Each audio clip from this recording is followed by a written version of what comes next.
Nanay Cecil. Ay, oo naman. Oo. Hello po, Nanay Cecil. Good afternoon po. Kamusta po kayo? Mabuti na rin. Yeah, kamusta? Mabuti na rin. Mabuti na rin. Mabuti pa rin. Mabuti pa rin. Ayun pala. Mabuti pa rin. Ilang years ho ba kayong solid showtimer? Buong 16 years po ba? Or mga kahapon mo lang kami napanood? Hindi naman. Ilang taon na po kayo nanonood ng Showtime? Ano na, matagal na. Simula pa nung, yung naging contestant si Noven Villesa. Matagal na Sino, nga. Ben? TNT, Sa ano ba yun? tawag ng tanghalan? Oo, mga... Kasi ano yan? Season 1. Season 1 yun. Kasi- Kasi ni nanay. Kasi kababayan ko yun. Opo, opo. Oo.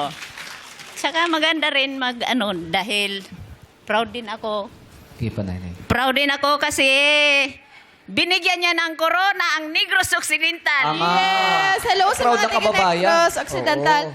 Bakit ho ba nagustuhan niyo ang Showtime? Bakit niyo po pinili kaming kasama tuwing tanghali sa Showtime?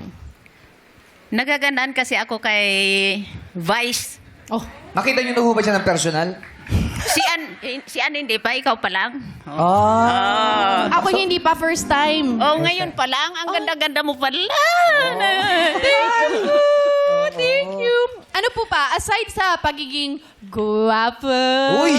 at maganda, anong pa po ang nagustuhan ninyo? Hindi, umahanga kasi ako dito kapag sumasayaw. Hoy! Gusto niyo ba sumayaw tayo, Nanay Cecil? Ha? Music, music, Ayan! Ayun, sayo kayo together. Ah! Oh, ay! Yeah. Ah? Ang cute na. No, nanay. Ha? Ano ha?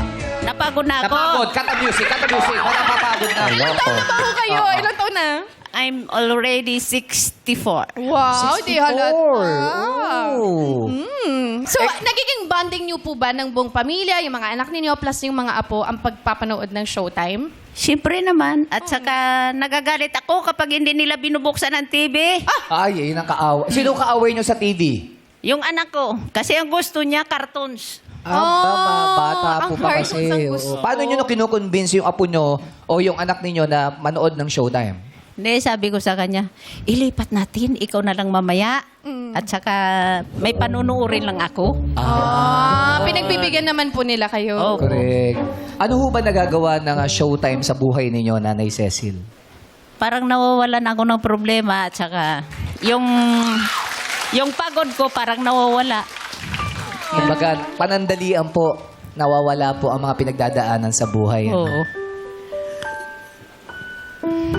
Tsaka yung parang yung hinaharap kong problema nababawasan. Oh, ano ho ba yung pinaharap natin? Marami! Sorry po. Kasi naungkat pa natin eh. Ayaw niya nga maalala. Kaya nga siya nandito. Para makalipos sa problema. Tapos tatanong mo ano yung problema niya. Kung wala kaming bigas, di problema yun, di ba? Tama. Wala kayong bigas.